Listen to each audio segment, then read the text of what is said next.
বিশেষ করে গত 16 বছরে যদি আমরা দেখি হাসিনার ফেসিবাদকে টিকিয়ে রাখার পিছনে পেশাজীবীদের ভূমিকা ছিল। আমি যদি বিশ্ববিদ্যালয়ের কথা বলি, যেহেতু আমি ছাত্র সংসদের ডাকসুর ভিপি, আমি খুব কাছ থেকে দেখেছি ঢাকা বিশ্ববিদ্যালয়ে শিক্ষকদের ভূমিকা এবং বিভিন্ন যারা পেশাজীবী আছে তাদের ভূমিকা। এই ঢাকা বিশ্ববিদ্যালয়ে সাবেক ভিসি আরভিন সিদ্দিকীর সময়ে বিশ্ববিদ্যালয়ে প্রায় 1000 অধিক শিক্ষক নিয়োগ হয়েছিল এবং এই শিক্ষকগুলো নিয়োগ হয়েছিল সম্পূর্ণ দলীয় বিবেচনায়। সম্পূর্ণ মেরিটোক্রেসিকে, মেধাকে ধ্বংস করে দেওয়া হয়েছে। ছাত্রলীগের পোস্টের তালিকা ধরে ধরে বিশ্ববিদ্যালয়ে নিয়োগ দেওয়া হয়েছে।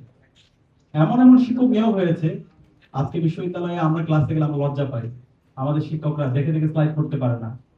পড়াশোনার মধ্যে যখন ক্লাস নিচ্ছেন তখন ইলেকট্রিসিটি চলে যায়, তখন আর ক্লাস কন্ডাক্ট করতে পারে না। এর পরবর্তীতে আমরা দেখতে পেয়েছি বিশ্ববিদ্যালয়ে যিনি ভিসি হয়েছেন আমাদের সর্বশেষ মাকসুদ কামাল, সেই ফেসিবাদী আমলে আমাদের শিক্ষকদের ছাত্রদের উপর যখন হামলা হতো, নির্যাতন হতো, আমাদের এই ছাত্রদেরকে জঙ্গি হিসাবে তারা সাব্যস্ত করে তারা থানায় দিয়ে মামলা দিয়েছিল। একজন শিক্ষকের কাজ হচ্ছে ছাত্রকে নিরাপত্তা দেওয়া, শিক্ষার পরিবেশ নিশ্চিত করা। সেই শিক্ষকরাই ছাত্রদেরকে জঙ্গি দিয়ে, ছাত্রদেরকে শিবির বলে রাতের পর রাত তার নির্যাতনের বৈধতা দিয়েছিল। এবং সর্বশেষ জুলাই বিপ্লবে যখন আমরা যৌক্তিক আন্দোলন করছিলাম, সেই জুলাই বিপ্লবের সেই সময় আমাদের বিশ্ববিদ্যালয়ের ভিসিরা, ফেসিবাদী বিভিন্ন শিক্ষকপন্থী যে দলগুলো আছে, এই শিক্ষকরাই বহিরাগত সন্ত্রাসীদেরকে নিয়ে এসে, ছাত্রলীগ, যুবলীগ, আওয়ামী লীগের সন্ত্রাসীদেরকে নিয়ে এসে, হাসিনার পেটোয়া বাহিনীদেরকে নিয়ে এসে 15 জুলাই আমাদের উপর বর্বরচিত হামলা করেছিল। আমরা যখন আমাদের ভাই বোনদেরকে নিয়ে হাসপাতালে যাচ্ছিলাম, ওই সময়ে হাসপাতালে ইমার্জেন্সি ইউনিটের সামনে এই সন্ত্রাসীরা আমাদের ভাই বোনদের উপর হামলা করেছিল। এবং আপনারা জানেন 16 জুলাই আমরা শহীদ বলে একত্রিত হয়েছিলাম এবং একটা গণজাগরণ তৈরি হয়েছিল। এবং 17 জুলাই আমরা ঢাকা বিশ্ববিদ্যালয়ের প্রত্যেকটা হল থেকে ছাত্রলীগের সন্ত্রাসীদেরকে বের করে আমরা ঢাকা বিশ্ববিদ্যালয়কে স্বাধীন করেছিলাম। সেই সময়ে এই বিশ্ববিদ্যালয়ের ফেসিবাদী ভিসি বিশ্ববিদ্যালয়কে বন্ধ ঘোষণা করেছিল এবং প্রত্যেকটা হলের পানি এবং ইলেকট্রিসিটিকে বন্ধ করে দিয়েছিল, শিক্ষার্থীদেরকে হল ছাড়া করতে বাধ্য করেছিল। তো এই ছিল আমাদের বিশ্ববিদ্যালয়ের শিক্ষকদের অবস্থা। এবং এই ফেসিবাদী আমলে বিশ্ববিদ্যালয়ের শিক্ষক থেকে শুরু করে সাংবাদিক, বুদ্ধিজীবী, বিভিন্ন পেশাজীবী সবাই হাসিনার গুম, খুন, আইনাগর এবং তার ফেসিবাদকে তারা বৈধতা দিয়েছিল।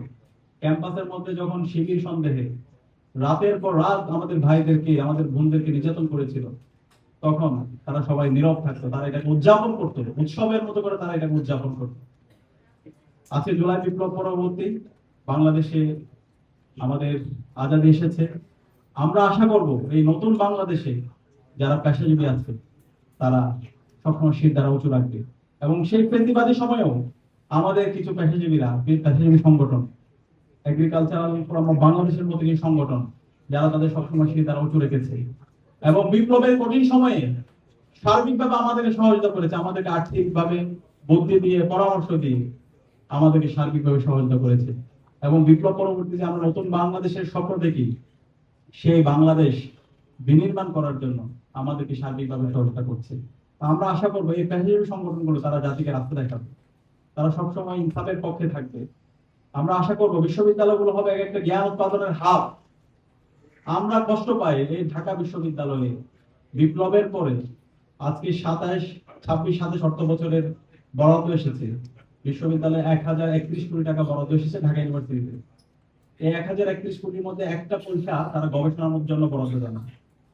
তাহলে একটা বিশ্ববিদ্যালয়ে যদি গবেষণার জন্য একটা পয়সা বরাদ্দ না থাকে, তাহলে একটা জাতি কিভাবে চলবে? তাহলে এই বিশ্ববিদ্যালয় সারাদিন তো রাজনীতি হবে। এইভাবে রাজনীতি করে তো একটা জাতি, তাদের মুক্তি মিলবে না।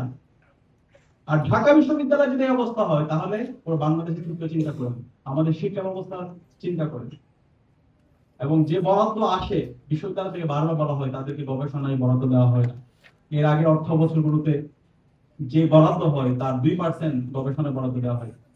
এখন আমরা যখন দেখছিলাম সেই 2% যে বরাদ্দ আসে সেটা তারা ব্যয় করতে পারে কিনা, বিশ্ববিদ্যালয় প্রশাসন সেই টাকাটাও তারা ব্যয় করতে পারে না। এর আগে 24-25 অর্থ বছরে বিশ্ববিদ্যালয়ে প্রায় 2 কোটি টাকা গবেষণার জন্য বরাদ্দ দেওয়া হয়েছিল। এই 2 কোটি টাকার মধ্যে প্রায় 6 কোটি টাকার মতো টাকা ল্যাপস হয়ে গেছে বিশ্ববিদ্যালয়, তারা ব্যয় করতে পারে না। আর যখন টাকাগুলো বরাদ্দ দেয়, তারা দলীয় বিবেচনায় বিভিন্ন শিক্ষকদেরকে বরাদ্দ দেয়, মেরিটকেসের ভিত্তিতে তারা বরাদ্দ দেয় না। তাদের বিভিন্ন যে সংগঠনগুলো আছে, সাদা দল, নীল দল, এই দলের বন্দী শিক্ষকদেরকে তারা বরাদ্দ দেয়। তা আমরা আশা করবো এই জুলাই বিপ্লব পরবর্তী এই ফেসিবাদী যে কাঠামো, ফেসিবাদী যে মনস্তত্ত্ব, সেটা পরিবর্তন হবে এবং একটা নতুন বাংলাদেশ বিনির্মাণ করার জন্য আমাদের এই পেশাজীবী সংগঠনগুলোকে নতুন ভাবে ঢেলে সাজানো দরকার, আমাদের বিশ্ববিদ্যালয়গুলো ঢেলে সাজানো দরকার। সেই জায়গা থেকে ডাকসুতে দায়িত্ব নেওয়ার পরে আমরা সেটা প্রমাণ করেছি, সে কিভাবে শিক্ষার্থীদের অধিকার নিশ্চিত করতে হয়, কিভাবে শিক্ষার্থীদের জন্য কাজ করতে হয়। আমরা গত 10 মাসে বিশ্ববিদ্যালয় প্রশাসনের অসহযোগিতা সত্ত্বেও প্রত্যেকটা সমস্যা আমরা অ্যাড্রেস করার চেষ্টা করেছি। বিশ্ববিদ্যালয় শিক্ষার্থীদের স্বাস্থ্যের নিরাপত্তা, পরিবহন কেন্দ্রিক অনাবাসিক যে শিক্ষার্থীরা আছে তাদের জন্য পরিবহনের ব্যবস্থা করা, নারী শিক্ষার্থীদের জন্য একটা নিরাপদ ক্যাম্পাস গড়ে তোলা, এবং বিশ্ববিদ্যালয়ের যে ইসলামোফোবিয়ার মাধ্যমে শিক্ষার্থীদেরকে ধর্মচর্চা থেকে তাদের অধিকার হরণ করা হয়েছিল, সেই ইসলামোফোবিয়া, সেই ফেসিবাদী চর্চা, সে কালচার দূরীভূত করা এবং নতুন সংস্কৃতি বিনির্মাণ করার জন্য আমরা কাজ করেছি আলহামদুলিল্লাহ। এবং আমাদের দায়িত্ব শেষ হওয়ার আগে বিশ্ববিদ্যালয় শিক্ষার্থীদের কাছে যে কমিটমেন্ট গুলো দিয়েছিলাম, আমরা প্রত্যেকটা কমিটমেন্ট বাস্তবায়ন করব এবং ভবিষ্যতে যারা আসবে তাদের জন্য আমরা নতুন এবং নিরাপদ একটি ক্যাম্পাস আমরা রেখে যাবো ইনশাআল্লাহ। আমরা আশা রাখবো এই জুলাই বিপ্লব পরবর্তী এই নতুন বাংলাদেশে আজকে যারা নির্বাচিত হয়েছেন, যারা এমপিরা আছেন, যারা মন্ত্রীরা আছেন, তারাও এভাবে জনগণের কাছে জবাবদিহি করবে। জনগণের কাছে তারা যে কমিটমেন্ট করে দিয়েছে, মানুষের যে প্রত্যাশা, শহীদদের যে আকাঙ্ক্ষা, তার কতটুকু তারা বাস্তবায়ন করেছেন, এবং যদি বাস্তবায়ন করতে না পারেন সেটার জন্য জাতির কাছে তারা তাদের অবস্থান পরিষ্কার করবে। কিন্তু আমরা দেখতে পাচ্ছি নতুন যে সরকার গঠিত হয়েছে এবং যারা এখন মন্ত্রী হয়েছেন, এমপি হয়েছেন, তারা আগের মতো ফেসিবাদী ভাষায় তারা কথা বলে। তারা যে জুলাই বিপ্লবের মাধ্যমে আজকে এমপি হয়েছেন, মন্ত্রী হয়েছেন, সেই বিপ্লবের আকাঙ্ক্ষাকে তারা আজকে আর ধারণ করছে না। তারা গণভোটের যে জনরায় এসেছে, সেই জনরায়কে তারা উপেক্ষা করছে। আমরা দেখতে পাচ্ছি যে জুলাই সনদ এবং গণভোটে হায়ের পক্ষে ক্যাম্পেইন করেছেন আজকের যে প্রধানমন্ত্রী, তিনিও আজকে গণভোটের জনরায়কে উপেক্ষা করছেন। আমরা একই সাথে দেখতে পাচ্ছি তারা এই ফেসিবাদের প্রতি তাদের বিভিন্ন দরদ, বিভিন্ন জায়গায় আওয়ামী লীগকে তারা পুনর্বাসন করছে। যে হাসিনা এবং আওয়ামী লীগ গত 16 বছরে বাংলাদেশে গণহত্যা এবং শিশু হত্যা করেছে, গুম, খুন, আইনাগর প্রকল্প তৈরি করার মাধ্যমে বাংলাদেশকে একটা অকার্যকর রাষ্ট্রে পরিণত করেছে, এবং সর্বশেষ জুলাই বিপ্লবে আমাদের 2000 ভাই বোনকে শহীদ করেছে, আমাদের 133 জন শিশুকে তারা হত্যা করেছে। সেই হাসিনার প্রতি তারা আজকে দরদ দেখাচ্ছে এবং হাসিনা যারা সাঙ্গপাঙ্গ আছে তাদেরকে বিভিন্নভাবে দায় মুক্তি দিচ্ছে। আমরা হুঁশিয়ার করছি, আমরা আমাদের বর্তমান সরকারকে আমরা অনুরোধ করছি, এই হাসিনা এবং তার সকল দূষরদেরকে এই বাংলার মাটিতে তাদেরকে বিচার আওতায় নিয়ে আসতে হবে। হাসিনার যে রায় এসেছে তাকে ভারত থেকে দেশে নিয়ে এসে সেই রায় কার্যকর করতে হবে। একই সাথে দ্রুত সময়ের মধ্যে যে জুলাই স্মৃতি জাদুঘর আছে সেটা খুলে দিতে হবে, এবং গণভোটের যে জনরায় এসেছে সে রায়কে বাস্তবায়ন করতে হবে, জুলাই সনদের আইনি ভিত্তি দিতে হবে। আমরা আশা করছি বর্তমান সরকার এবং বিরোধী দল জুলাইয়ের আকাঙ্ক্ষাকে ধারণ করে একটি নতুন বাংলাদেশ বিনির্মাণের জন্য কাজ করবে, এবং একই সাথে সকল পেশাজীবী সংগঠন তাদের প্রফেশনালিজম ধরে জুলাই বিপ্লবের আকাঙ্ক্ষা ধারণ করে তারা সুন্দর একটি বাংলাদেশ নির্মাণের জন্য কাজ করবে।